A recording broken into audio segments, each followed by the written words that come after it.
Olá, está começando o programa Conexão pela rede Evangelizar de Comunicação. Você que nos assiste de Maringá e região, nos acompanha pela TV Terceiro Milênio. E você que nos assiste de Curitiba e região, nos acompanha pela rede Evangelizar. Hoje vamos falar no programa Conexão de um assunto que está na mídia e que está dando muito o que falar, que é a crise nas usinas de açúcar, cana-de-açúcar, tudo que envolve esse mercado no nosso estado, que é muito forte. Para falar sobre esse assunto, nós estamos aqui com o superintendente da Alcopar, Associação dos Produtores de Bioenergia do Estado do Paraná, o José Adriano da Silva Dias. Tudo bom, José? Tudo bem, Juliana. Muito bom recebê-lo aqui no nosso estúdio. Primeiro, eu gostaria de perguntar, essa crise que atinge 20% das usinas de cana no Paraná e no Centro-Sul, ela não é de agora, né?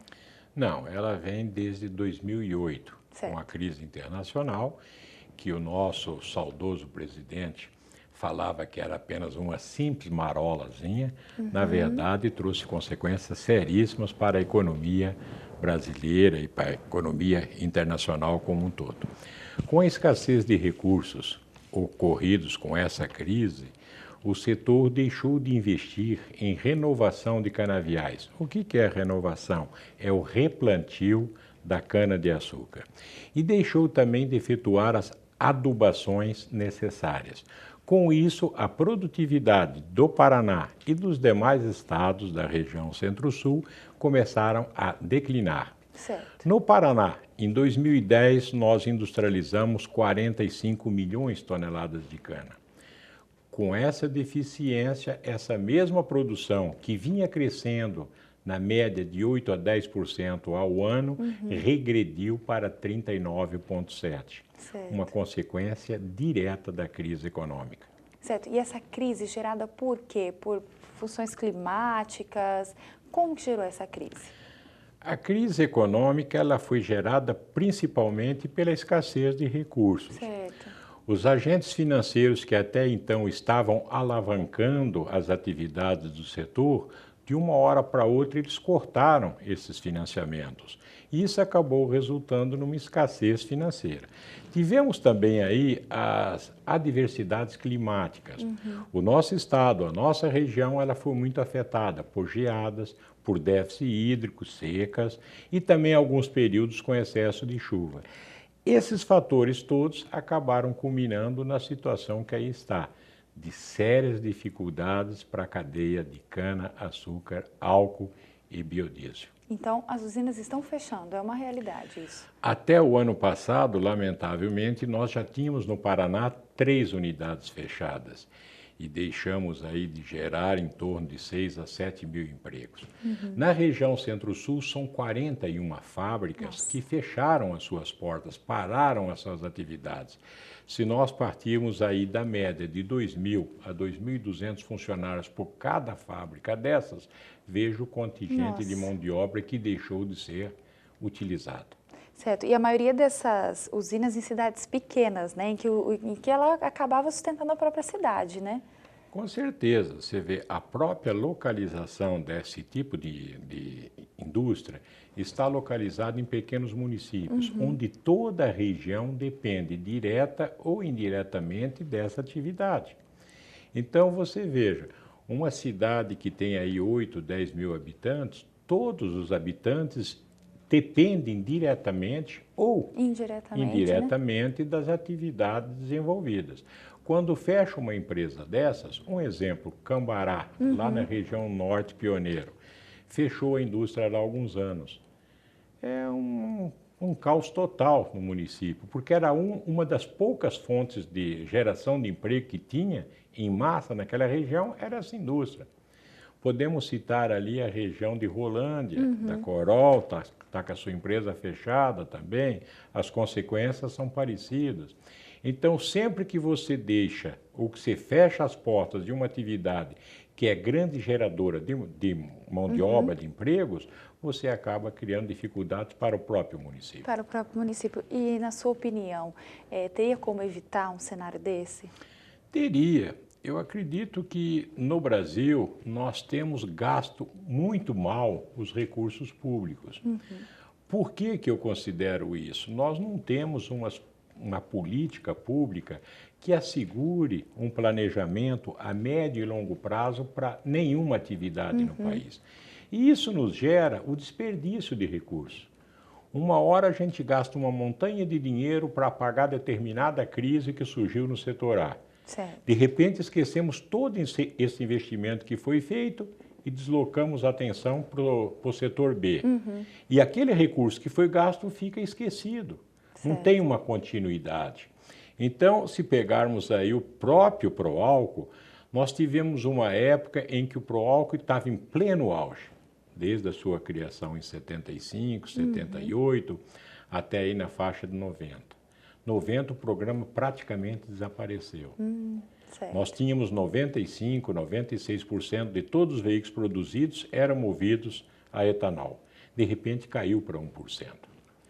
Aí veio o veículo flex. Isso. Novamente voltou-se a investir na tecnologia, na cadeia produtiva, etc.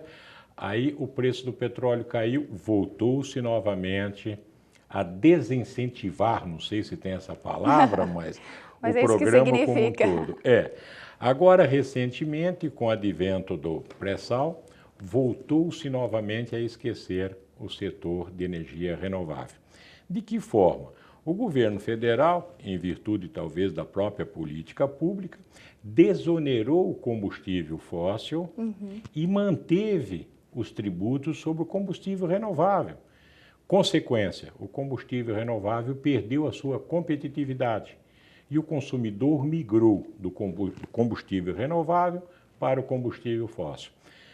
O ano passado importamos 3,2 bilhões de litros de gasolina, que resultou na situação econômica que a própria Petrobras está vivenciando hoje. Exatamente por uma política pública que causou uma distorção no setor, Certo. que não era necessária. E não era necessário. Então, você acredita que falta não só políticas públicas, mas incentivo do próprio governo para estimular esse setor?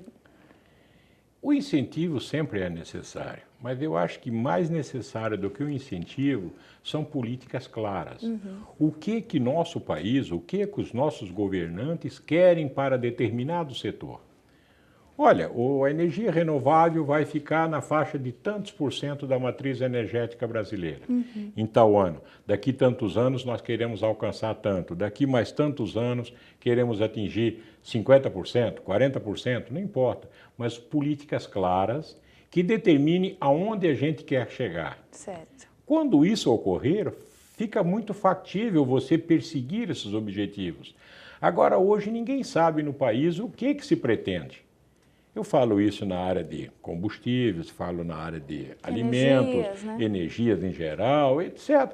Nós temos que ter políticas claras. O que o governo brasileiro pretende a médio e longo prazo para as energias no país, energias renováveis especialmente. Especialmente, né? Porque a gente Com vê certeza. um debate, né, sobre essas energias, mas não vê nenhum plano concreto, como você falou, né? Um planejamento. A gente não sabe o que se pretende. Nós estamos aí agora à volta, esse ano está se falando, 2013, em se importar algo em torno de 3 bilhões de litros de gasolina. Nós estamos importando gasolina, estamos importando diesel, estamos importando gás, estamos importando GLP, e isso tudo nós temos que exportar produtos primários para importar petróleo. Isso arrebenta com a balança de pagamentos do país, diminui a capacidade de investimento das empresas públicas e das empresas privadas do país e cria esse caos total que a gente está vivenciando.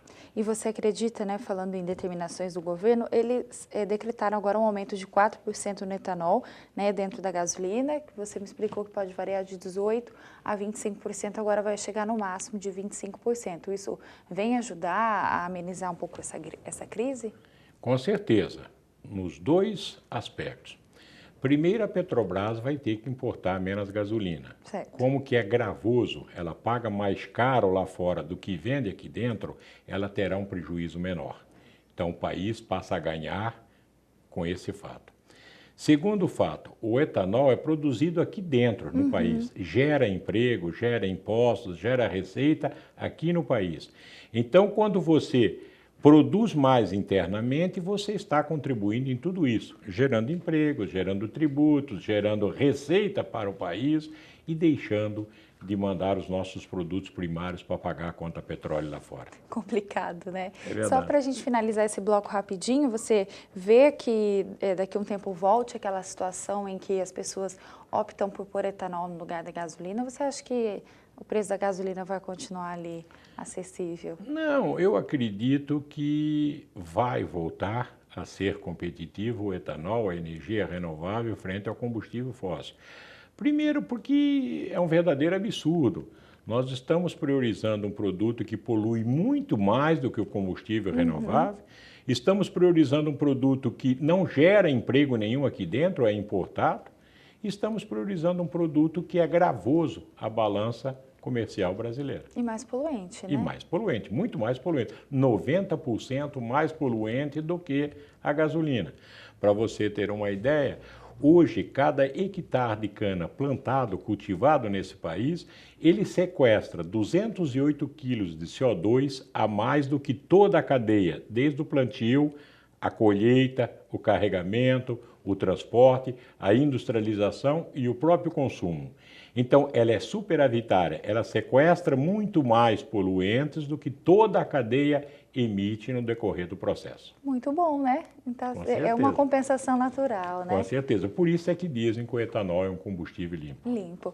Bom, nosso primeiro bloco já acabou, foi bem rápido. Nós voltamos no segundo bloco a falar um pouco mais sobre essa crise nas usinas e também falando um pouco do trabalho da Alcopar. Nós voltamos daqui a pouco.